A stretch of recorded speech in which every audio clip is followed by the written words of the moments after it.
দুটা বজাই নাই আৰু মই ইফতাৰীৰ কাৰণে তৈয়াৰী কৰিলোৱে কাৰণ দুখিনি বনাবলগীয়া হয় মানুহজনে আকৌ বইল খায় এয়া মানুহজনৰ কাৰণে বইল ইয়াতে দাইল দি পেলাই আৰু শুকাও ধুইছিলহে মাৰি দিম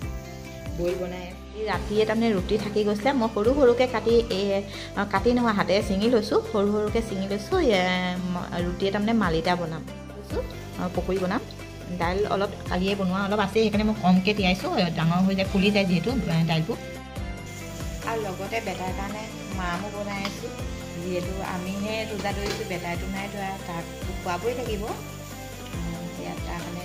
বনাই আছোঁ আজি লং ভিডিঅ' এটা দিছোঁ সকলোৱে চাব কিন্তু দেই মই কৰি আছোঁ প্ৰস্তুতি ৰং ভিডিঅ' আৰু কামৰ মাজতে বেটাকো মামকণ খুৱাই লৈছোঁ এতিয়া মই পটাপট ঘৰকেইটা সাৰি লৈছোঁ যিহেতু ইমান দেৰি হৈ গ'ল ঘৰ নসৰাত কাৰণ আজি বহুত বেছি কাপোৰ ধুলোঁ কাপোৰ মানে দম লাগি আছিলে চব ধুই দিলোঁ বতৰ বেয়া যদি ধুই দিছোঁ কাৰণ আজি নেমেলিলে কাইলৈ মেলিম সেইকাৰণে ধুই মেলি ৰেডি কৰি লৈছোঁ আৰু ঘৰ দুৱাৰ সাৰি আকৌ অকণমান পাছত ইফতাৰী বনাবলৈ হ'বই সাৰি থাকোঁতে পটককৈ মনত পৰিলে ৰুটিৰ লগত খাবলৈ বুট দাইল কেইটামান তিয়াই থওঁ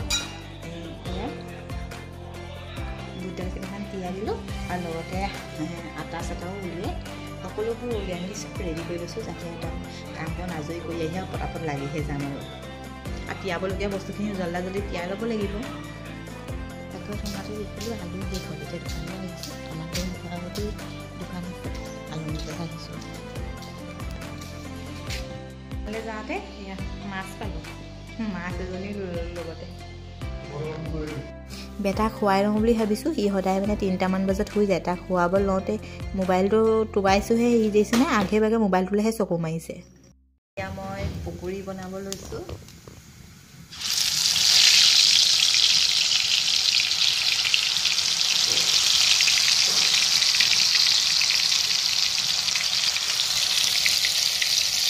দাইলৰ পকৰি বনাইছোঁ কেৰাহীখন আকৌ আপোনালোকে বহুতে কমেণ্ট দিব পাৰে হয়তো কেৰাহীখন লেতেৰা বুলি কিন্তু এইখন বহুত আগৰ কেৰাহী হয় আৰু এনেকুৱা কেৰাহীবোৰত বনাই বহুত বেছি ভাল লাগে সেইকাৰণে মই এনেকুৱা কেৰাহীবিলাকতে বনাই ভাল পাওঁ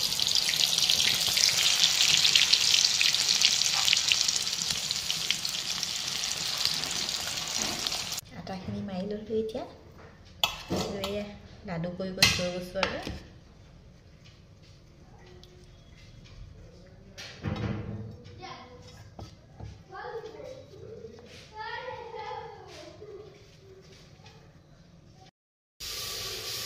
এতিয়া মই কাঠপাতত অকণমান দালি মিক্স কৰি দিছোঁ